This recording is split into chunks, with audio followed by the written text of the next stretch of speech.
I will stand for you. Will you stand for me? Everybody deserves to be free.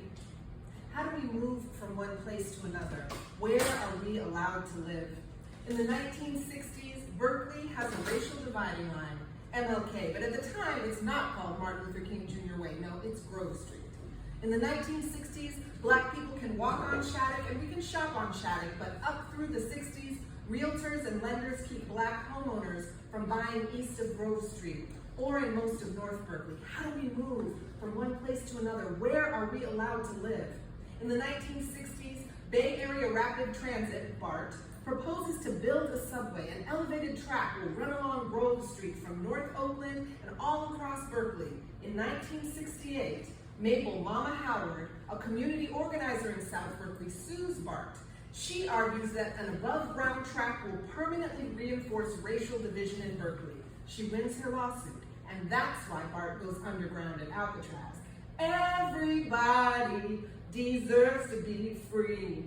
In the 1960s, my family comes to the Bay Area, fleeing racism from the South, Southern California, that is. In Los Angeles, my black father and white-looking Latina mother are shot at and harassed by police. Even after my father leaves, white men on the street scream the N-word at my mother and me. Where'd you get that, baby? One white man demands. In the zoo, we flee north to Berkeley. How do we move from one place to another? Where are we allowed to live?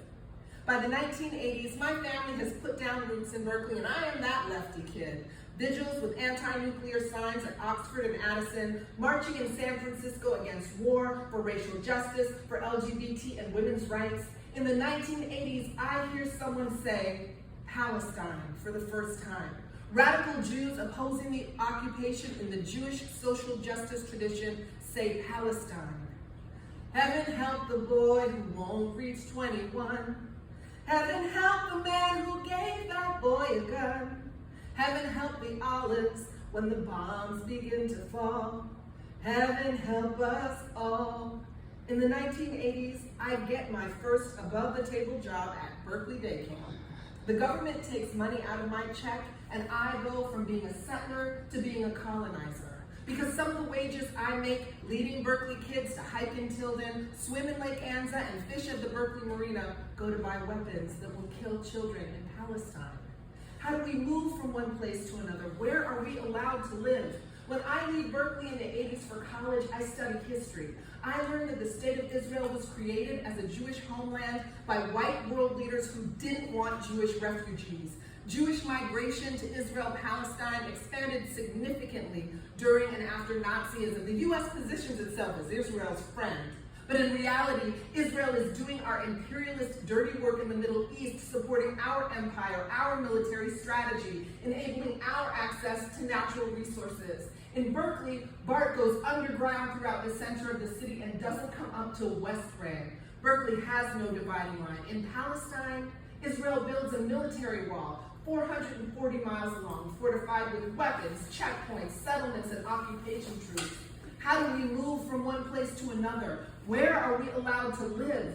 The state of Israel is textbook British colonial strategy. They don't send English people to do the bulk of colonial enforcement. They send Indian, Chinese, Arab people as middle agents to maintain their interests. And when the natives get restless, the middle agent can absorb the backlash and can be trained to see the natives as their enemy. Israeli leaders have become a new type of middle agent, not quite white.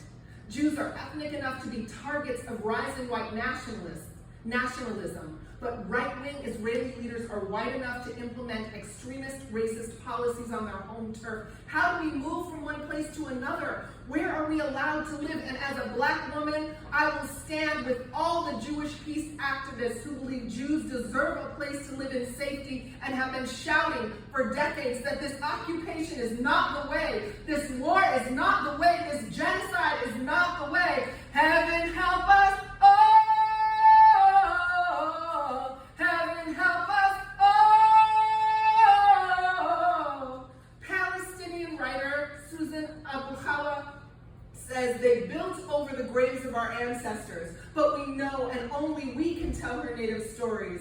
sing her native songs, and dance for her a promise from her children determined to make their way back to revive her desiccated rivers, that they might again roar with life as they did when our family was whole on her banks. Right now, white Christian nationalism is rising, and hate crimes against Jews and Muslims are rising in the US and Europe, right along with hate crimes against people of color, including Jews of color. And at the very moment BIPOC folks need white Jews to stand with us against white Christian nationalism and against colonial regimes everywhere, this war in Israel-Palestine is confusing and dividing us. How do we move from one place to another? I will stand for you. Will you stand for me? Syrian-American poet Moshe Kaf asks, living in the empire itself during a genocide, what do we do? Violence can never bring real liberation. How shooting up a rave cannot bring liberation. Taking hostages cannot liberate. How neither can genocide bring peace, neither can apartheid bring peace.